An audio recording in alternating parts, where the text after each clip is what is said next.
So it rained a lot this weekend. It was really cold last night. Sunny today, might get up to about 55, maybe. So sometimes there's still a decent hatch that happens. We'll come back out here and see if there's anything in that slow water. I do see some little midge flies coming off. We might have some luck out here today. I thought it was gonna kind of die off after this cold front came in, but maybe not. I know I've been coming to this spot pretty frequently here lately on Lunchbreak Chronicles, but the past few days I've gotten out of my clinic really late, and as a result of that, my ability to get very far away from the office has kind of slowed down quite a bit. It's a busy time of year. But let's see if there's anything. Lord, it's cold outside. It's way colder than it has been. I doubt it's in the 50s. Feels like it might be in the 40s. There's a little bit more current today than there has been.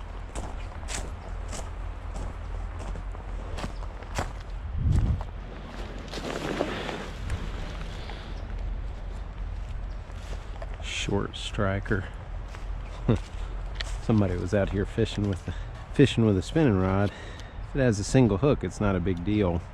You can still do that legally here. But if he has a treble hook on it, he's breaking the law. So let's see if we can see those fish. Well, we just saw one rise. I think that was a fish rise. I can't tell if that was a rise or if that was a bubble. Kind of happening in the same spot over and over again. That might be bubbles that we're seeing there. Now the question to ask yourself is, how darn cold is this water?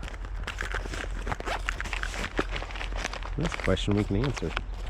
But I would guess that it's probably in the 40s. Yeah, 46.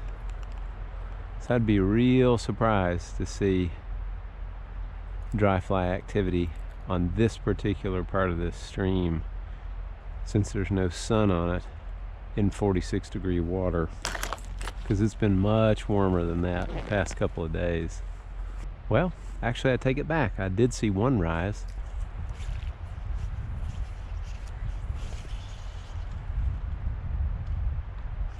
Oh, damn it.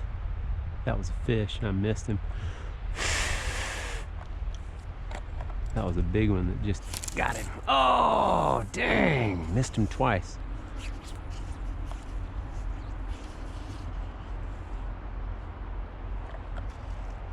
Got him that time.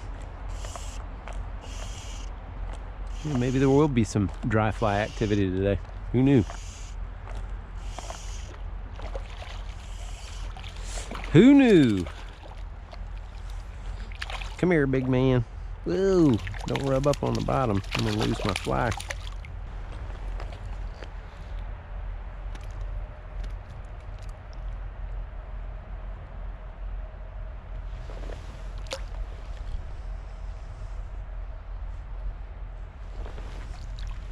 How about that? Dry fly activity in 40-degree water. Isn't that nice? Brr, that's chilly, man. Brr. Yeah, let's get out of this part of the island and walk up to the tip. See, if we don't see much, we can always come back here. We got half an hour. Now let's walk up to the end of the island and see what's up there. Let's come around here. There's a little run up here behind a rock. But sometimes I see some fish eating off of the surface. This stuff right here I'm standing in is usually deeper. Oh, there was one. Thought I'd see one out here. Seen a couple of them rise in that little riffle right there. Right in that fast water. This might be a tough fly to use for this, but we'll check and see if I can see it. That's the case.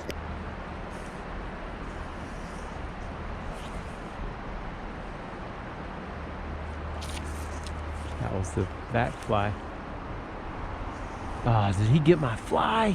He got it too, didn't he? Naturally, I didn't have my freaking camera on, just like usual for whenever I'm out here catching fish. Nice one. On the dry fly, baby.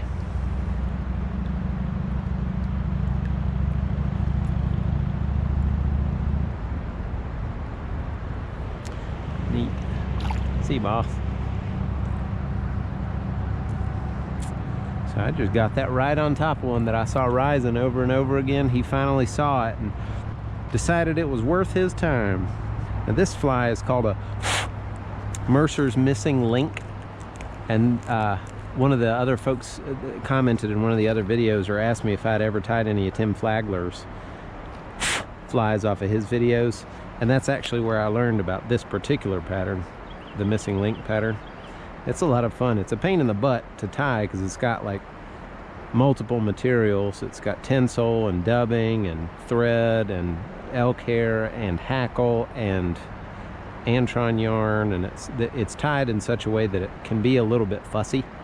But when you get fish that are kind of too shy to eat, you know, kind of full done patterns, and they want to shoot at something that looks like it's a dry fly or a mayfly that's kind of struggling to get out of the water, this is one of those patterns that kind of looks like that. So it's cool. I just saw another one rising right there. Let's see if I can get him to eat it. He's rised 2 or 3 times. Let's see if I can put that back on him. Right there. Might need to get it just a tad further up. Let's get that just a tad further up. About there. Perfect. That was right where that fish has been rising. Up. He's moved a little bit to the right now. Right there. Come on now.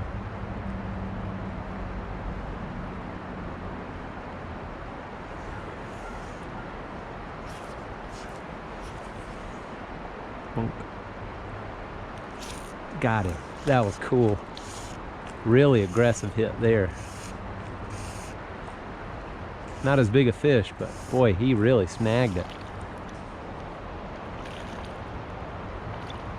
Go, buddy. Get out of that current. I gotta catch you. Neato. Another one right there on the dry. Cool.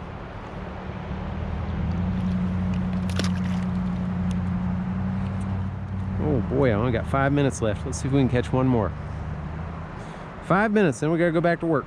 These short lunch break days are frustrating because this is good fishing. Frustrating because it's good fishing. I don't want to leave it.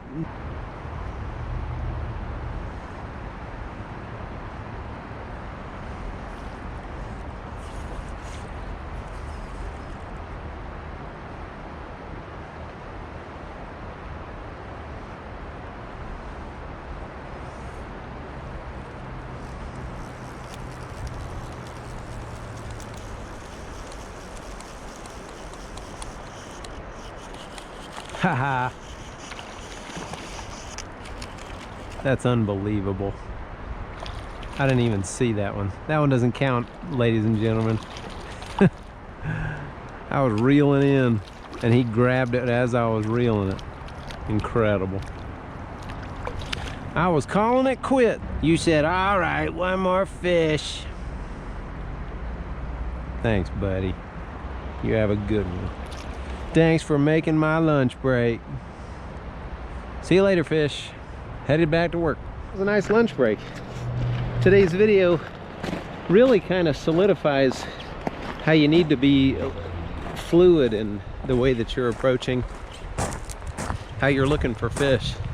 You know, this time of year, it's not typical to see a lot of dry fly activity.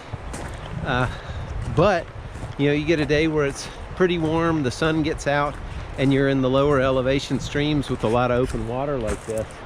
You find some place that's not too terribly quick with the current, but still offers some protection from overhead predation, and you'll find some trout they're gonna eat off of the top. And if you do, you just kind of mess with your fly pattern until you figure out what they're eating. You know, what they're chasing after today is so small I can't see it. So it's probably midge flies or it's blue wings or something tiny.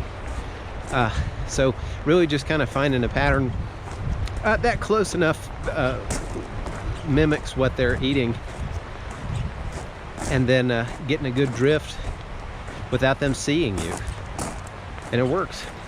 So, you know, we started out the day today in that spot that we had been catching a lot of fish on it, but the flow's up just a tad from where it was before. It rained a lot yesterday, and that could have had those fish kind of move around. But we moved and found some fish. As always, thanks for watching, thanks for subscribing.